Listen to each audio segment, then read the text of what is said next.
Hey everyone, Tactics here with what is likely one of the last Shadowlands beta roundups. As I'm sure most of you are aware of, Shadowlands is just a few weeks away, so the balancing and adjustments going on in the beta will be coming to an end very soon. With that said, let's not waste any time, so make sure you like and subscribe to be notified when I post more Warcraft content, and we'll begin with the Soulbind changes. First off, we have Naya's Grove Invigoration. It now grants you stacking mastery and max health buff that will overlap as opposed to just proccing whenever you use your Night Fate class ability. Using your Night Fate class ability now will also grant you a bunch of stacks, again depending on the actual cooldown. So overall this is a lot better for most classes now. From there we also saw a nerf to Pelagos, who was a very dominant soulbind thanks to his easy to maintain 5% versatility buff.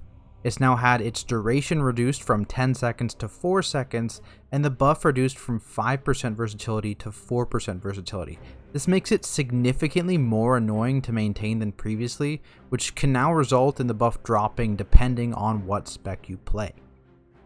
Clea also saw some changes. This time to Valiant Strikes, it now heals when an ally drops below 50% health, as opposed to just whenever you reach 40 stacks.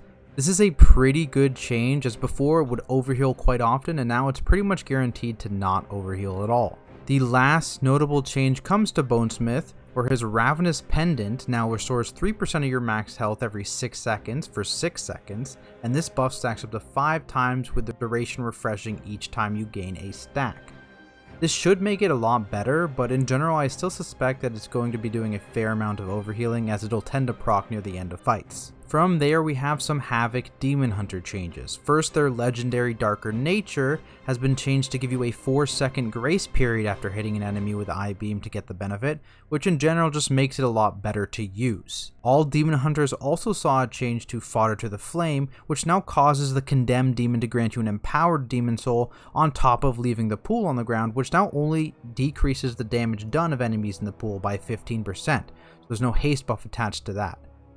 In general, this adjustment hasn't really changed much, as this is still a very lackluster ability. From there, let's look at a couple smaller spec changes. So True Shot, the cooldown for marksmanship hunters, now also causes you to generate 50% additional focus. This is a fantastic change for MM hunters, as they were often very focus starved.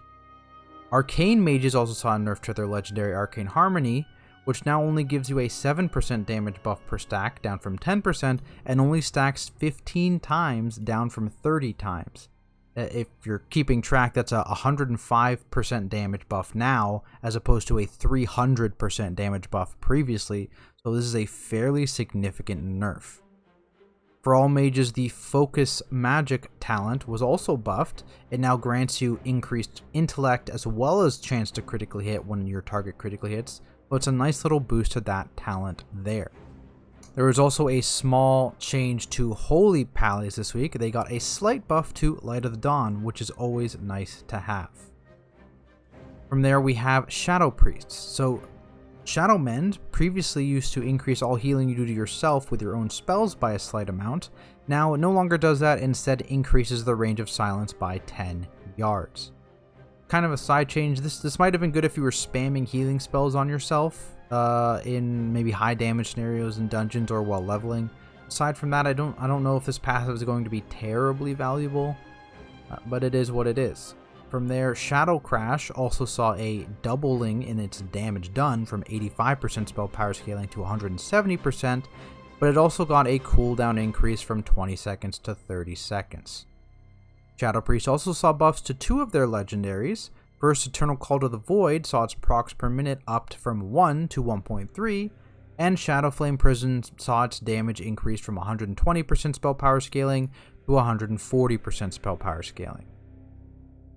They also saw buffs to Unholy Nova, which has a higher damage and healing spell power scaling, but it does seem to be target cap now, as based on the number of targets, so soft target cap would be the correct wording.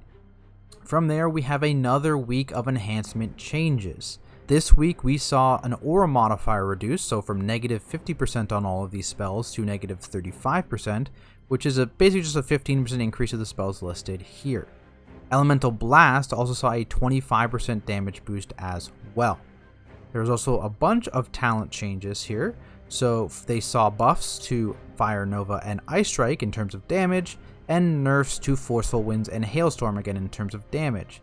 You also saw the duration for Lashing Flames buffed. Finally, Fey Transfusion saw a couple changes. First, for Enhancement Shamans, it now grants 3 stacks of Maelstrom Weapon, up from 1 when you fully channel. And second, the Conduit now actually reduces the cooldown, as opposed to increasing the damage and making it channel faster. Last up, we have yet another change to Echo of Eonar. It now increases either your damage, healing, or damage reduction by 10%, based on what role you are. So healers get the healing, DPS get the damage, and tanks get the damage reduction.